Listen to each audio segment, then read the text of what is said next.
free in the moment of seeing, meaning in the very moment of seeing your own nature, in the first and second instant or second afterwards, there is no thought.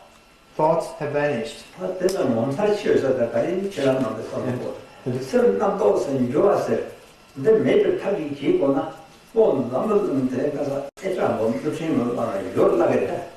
honestly, is there anything more fantastic than being totally free of thought?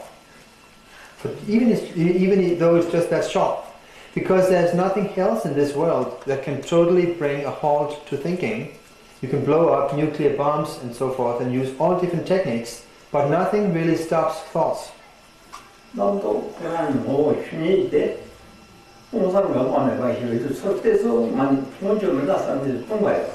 the very moment that you turn your attention towards your own mind, it is evident that it is simply an empty cognizance with no thing whatsoever.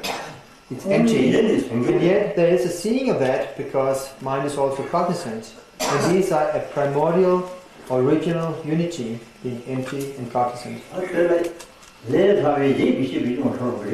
But the fault happens that if we don't believe that this is really it because it's too easy. There's nothing more easy than this, just like that. Look here. Don't think of anything, having totally abandoned thinker and what is thought of. In that moment you've already seen it, that there's no thing to say. It's not something you gradually approach like a spirit entering it. This is what is mentioned by the phrase, in one moment makes a difference. In one moment, complete enlightenment. That moment, like this, is the unmistaken Buddha mind. Don't project outwardly. Don't concentrate inwardly. Don't keep a stay in between. Totally give up any mental effort. This is what the old Menaki man called it's utterly or sheer emptiness. You don't need to block your five senses. Not at all. Like this, just remaining like this, everything is vividly experienced. But if you start to investigate and label, you are involved in thoughts. This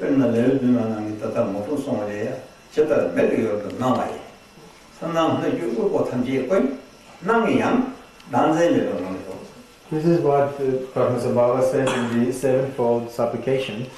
No matter what appears to you in the realm or in the field of your vision before your eyes, the world, the beings, and so forth, even though experienced, just let it be without any fixation. In other words, disown everything.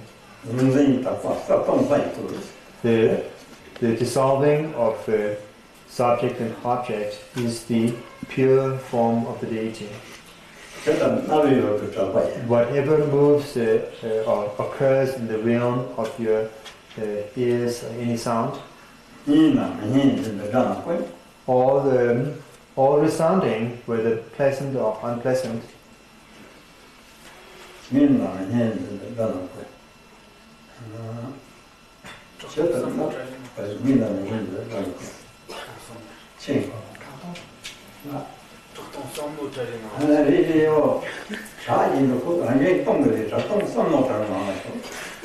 just let be in the continuity of sound being emptiness, because no matter what resounds in your hearing is indivisible from emptiness.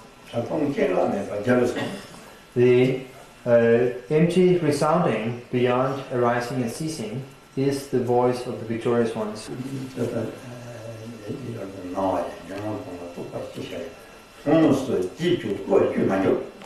Do not get involved in concepts leading or following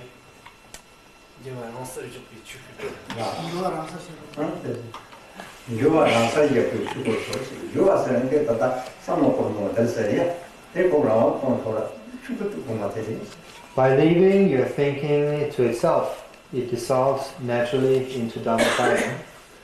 The thinking means our thoughts of this and that. If you just let it be, it naturally dissolves.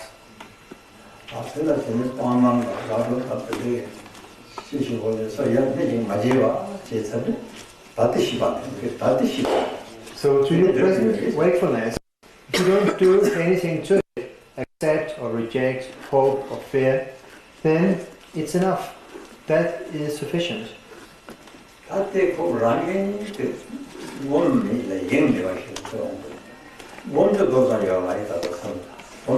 So what you naturally need to train in is to not imagine something by an act of meditating, but also not to be distracted for even a second.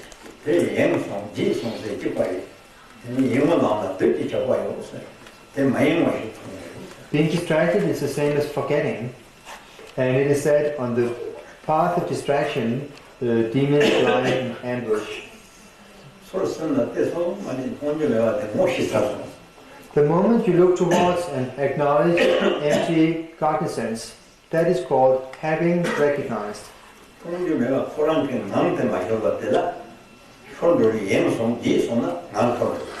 then there is the continuity of empty cognizance, which you don't need to fabricate in any way. Just don't forget it. Once you forget and start to think, then the continuity is lost. The moment you look, the empty cognizance is seen, recognized. And then allow the continuity of this seeing to continue or be sustained, but automatically. Then for an ordinary person, again a thought occurs. Then you remember, oh, I forgot.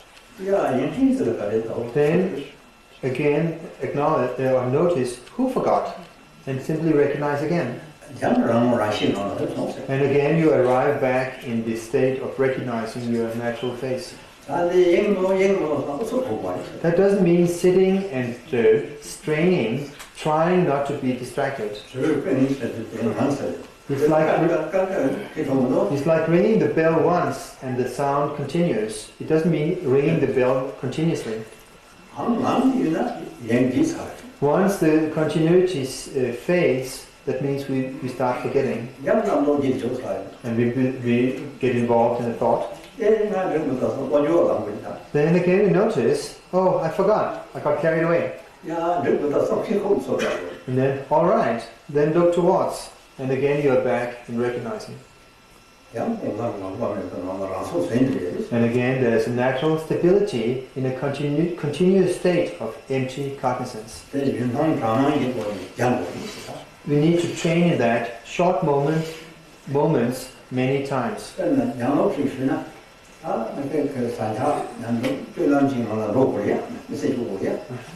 We have learned to live in this life through training. We have learned how to behave, how to move about. First we have to learn how to eat. So, sorry, I get this wrong. We have to train while involved in the activities of this life. For example, while eating, we taste the food, and we start to think about the food, and then notice, oh, I got carried away.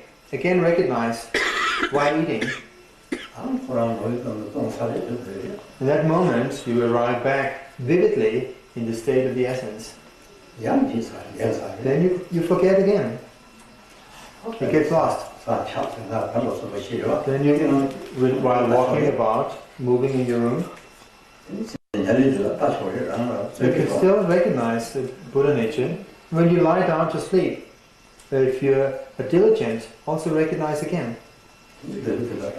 When you sit, recognize. Actually, there's no time when you're not allowed to recognize nature of mind. Even when you sit on the loo,